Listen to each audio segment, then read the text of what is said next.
November 7th, 1985. The World Wrestling Federation's bold gamble. 16 wrestlers, one night, one champion. 16 men stepped into the ring. Only one walked out with the tournament crown.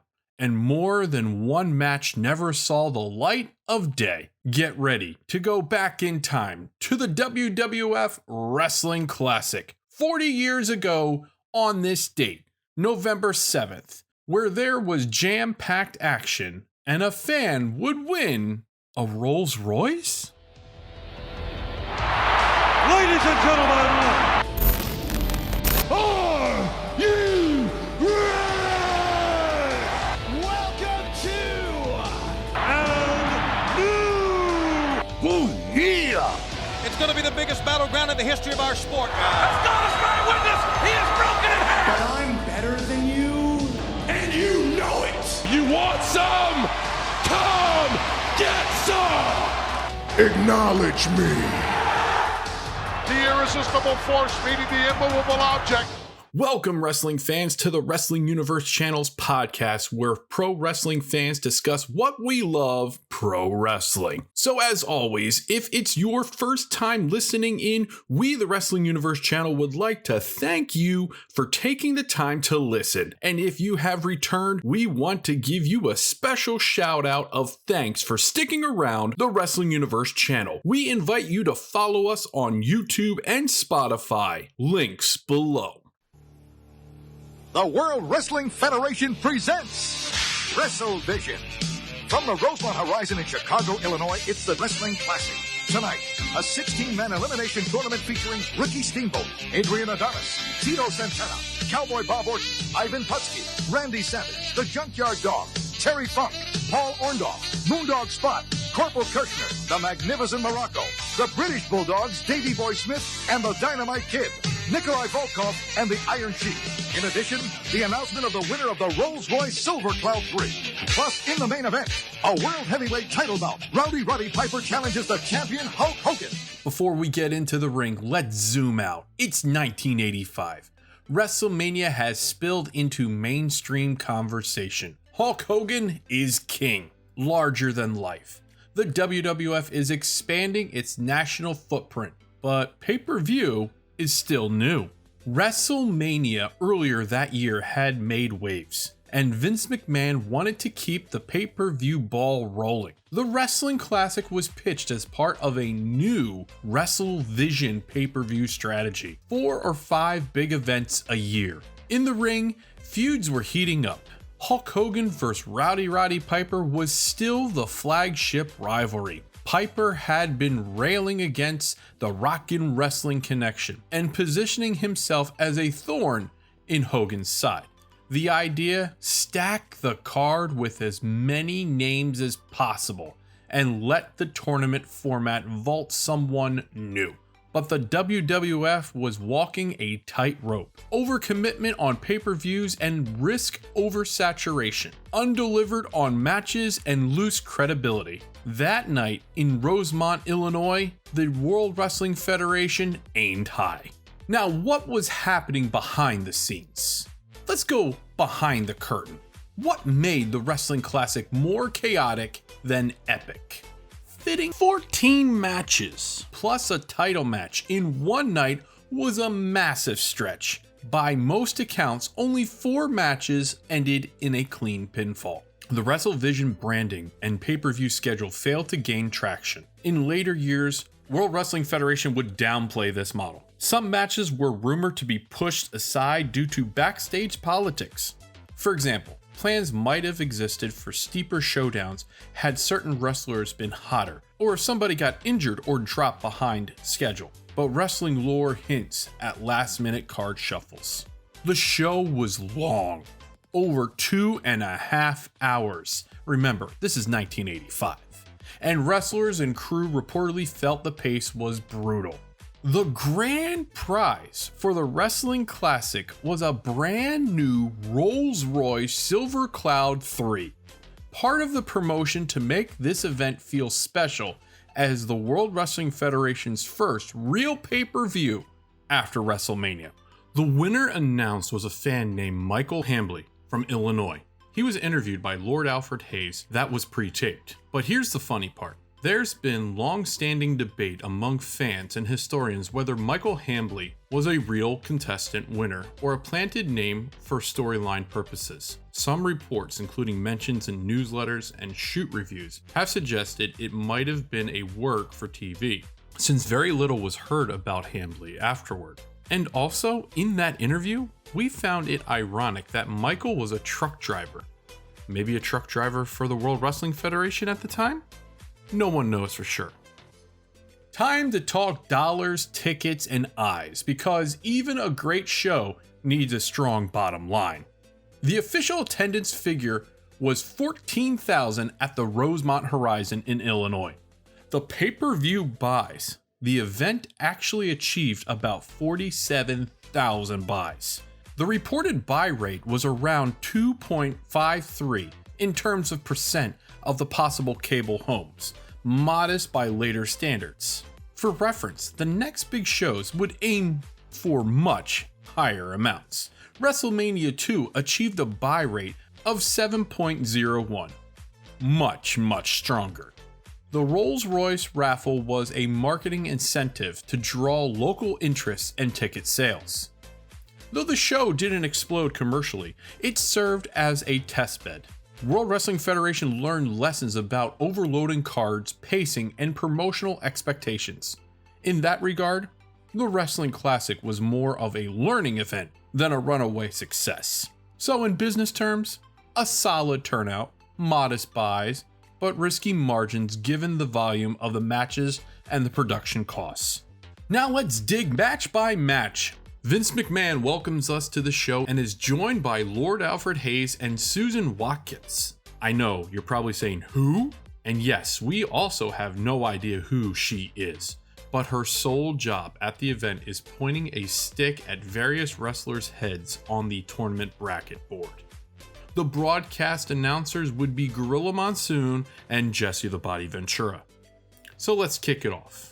I mean, there's a total of 15 matches overall, and due to the amount of matches for this card, we're going to give you some brief highlights throughout each of the matches. Each match had a 10-minute time limit. The first match, Adrian Adonis with Jimmy Hart against Corporal Kirshner. Adrian Adonis countered a side headlock with a belly-to-back suplex. After delivering a pair of elbows to the head, Adonis gave Kirshner an elbow smash. Kirshner attempted a suplex, but Adonis countered it with a DDT for the quick pin. Dave Meltzer gave this match a quarter star. Overall, it's clear this match wasn't designed to steal the show. More of a filler, more to serve the tournament flow. The second match, the Dynamite Kid taking on Nikolai Volkov. Volkov began singing the Russian national anthem in the ring before the match started. Dynamite Kid hit a missile dropkick to get the 3 count. Surprisingly, Dave Meltzer didn't even give this a star rating. The third match was the Macho Man Randy Savage taking on Ivan Putski. Some of the match highlights, there was a full Nelson applied by Randy Savage, but was easily broken by Ivan Putski. Putski threw a lot of punches, putting Savage down on the mat. After a cross-corner whip, Ivan Putski nailed and stomped Savage. Out of nowhere, Randy Savage took Putski down, put his feet on the ropes, and pinned him. Dave Meltzer gave this 1.25 stars. Putski was past his prime at this point, so Randy Savage used Memphis-style heel tactics to steal this one from him. The fourth match, we got to see Ricky the Dragon Steamboat take on Davey Boy Smith. This match was back and forth. There was a battle of hip locks, over-the-head suplex by Davey Boy Smith, transitioned into a backslide by Steamboat, multiple military press slams. Steamboat countered a vertical suplex with a delayed vertical suplex of his own, a pair of drop kicks until Davey Boy attempted a third one and crotched himself on the ropes. Seeing that Davey Boy Smith was unable to continue, the referee called for the bell, resulting in Steamboat advancing. Dave Meltzer gave this 3 3/4 stars. This was one of the standout matches. Plenty of technical exchanges, crisp pacing, good crowd reaction. This match proved that amid the overload, quality could still emerge. Moving on to the fifth match, it's the Junkyard Dog taking on the Iron Sheik. Sheik used his wardrobe to choke JYD at the onset of the match.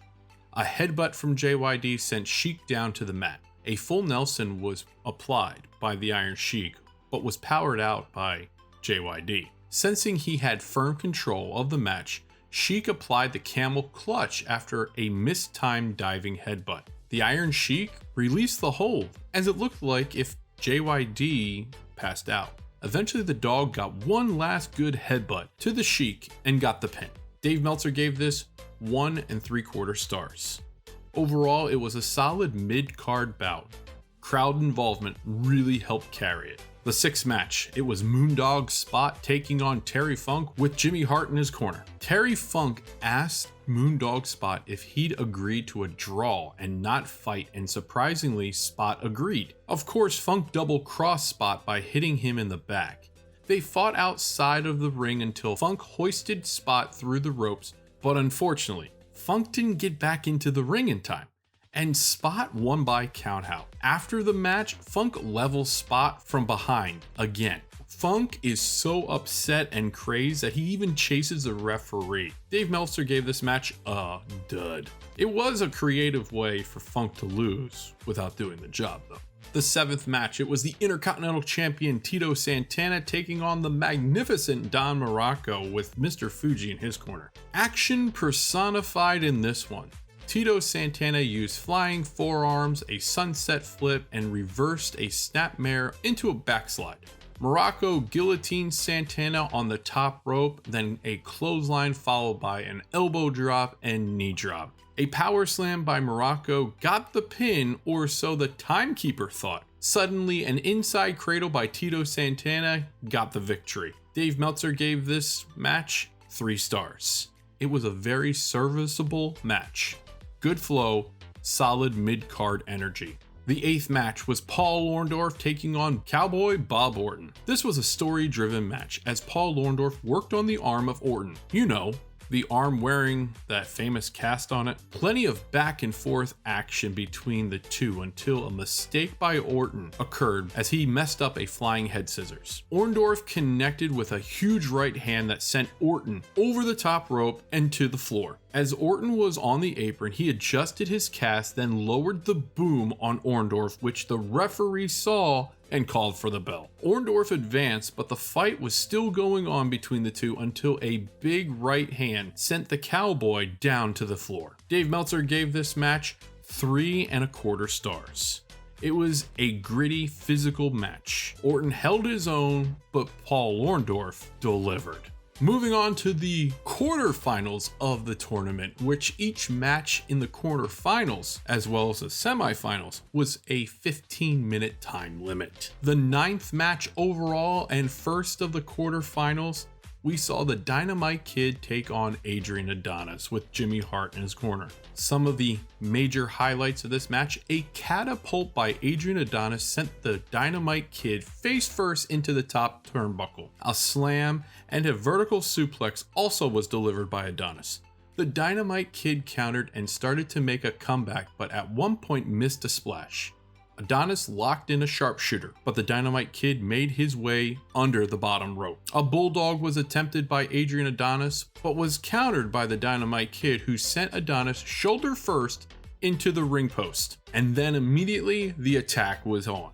A knee drop, a stiff running clothesline, snap suplex followed by a diving headbutt.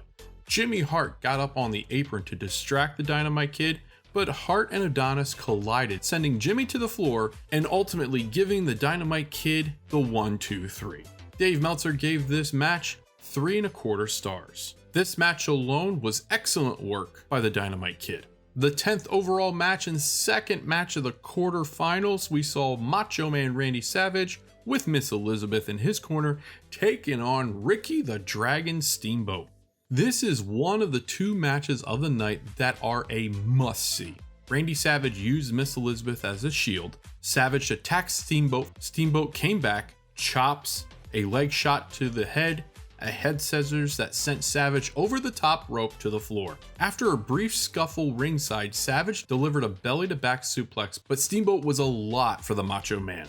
At one point, Savage was on the apron. Steamboat suplexed him back in, hit the flying body press, but only got a 2 count. When Savage was on the apron again, he reached into his tights and pulled a foreign object out. As Steamboat was going to deliver a belly-to-back suplex to bring Savage back inside the ring, Savage nailed him with the foreign object. Your winner, the Macho Man Randy Savage.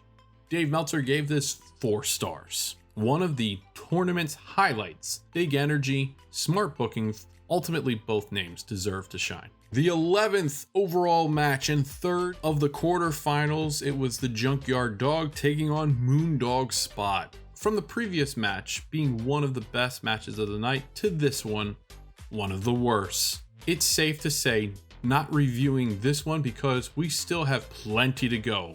Not to mention this match only lasted 45 seconds. So it's safe to tell you, ultimately JYD advances. Dave Meltzer gives this match rating -5 stars. Moving on to the 12th match and 4th overall in the quarterfinals, Mr. Wonderful Paul Orndorff takes on the Intercontinental Champion Tito Santana. This is the second babyface versus babyface match of the night. Paul Orndorff countered a head scissors with a somersault roll-up, then countered a standing side headlock with an atomic drop. Santana was dealing with pain in his leg from earlier where the ref almost stopped the match. I believe he had a taped hamstring or quadricep muscle, something along the lines. But that ultimately gave Paul Orndorff the advantage to work on the painful area throughout the match, but Santana pushed through. Eventually the fight went outside when a battering ram by Orndorff was countered by Santana, sending Mr. Wonderful into the ring post shoulder first. The official decision was a double countout. Both competitors eliminated from the tournament, which meant JYD, the Junkyard Dog, automatically made it to the finals. Dave Meltzer gave this match 1 star. It was a slow, scientific match which didn't really pick up at any point, including the ending.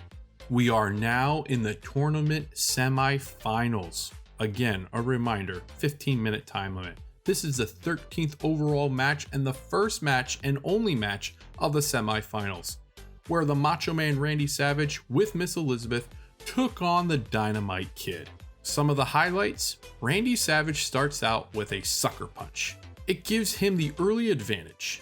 The Dynamite Kid gives a backdrop that sends the Macho Man extremely high. We see a list of moves from both competitors until a double clothesline puts both men down on the mat. At one point, Savage is on the top turnbuckle, but the Dynamite Kid stops him with a dropkick and then gives Savage a superplex. It looked like the Dynamite Kid had the advantage until Savage hooked a cradle and got the pin. Dave Meltzer gave this 4 stars. As said, this was the second best match of the night. The only problem was it seemed short. To be exact, only 5 minutes. The other best match of the night was clocked in at about 4 minutes. So I guess when you're watching greatness, time isn't something you focus on.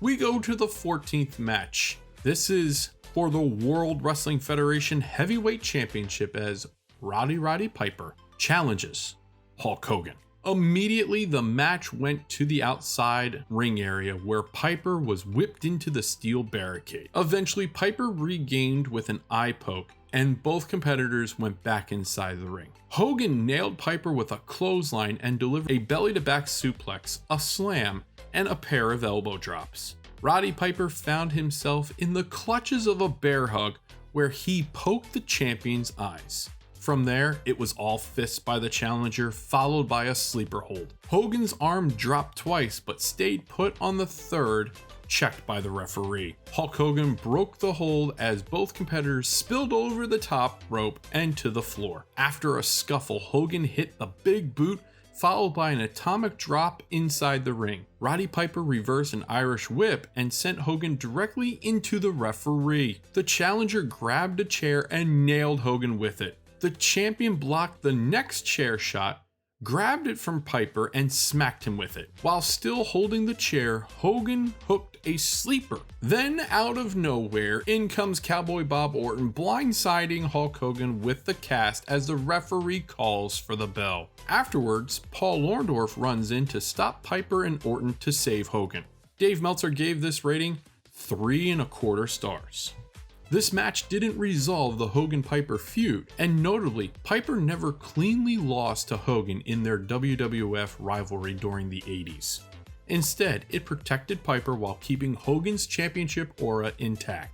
The 15th and final match, of course, is the tournament final, where the Junkyard Dog took on the Macho Man Randy Savage with Miss Elizabeth. We see a slow start as Savage stalls, even grabbing a steel chair, tossing it into the ring where JYD caught it. Eventually, JYD nails Savage with a headbutt to the middle of Savage's back. JYD continued the punishment with a bear hug.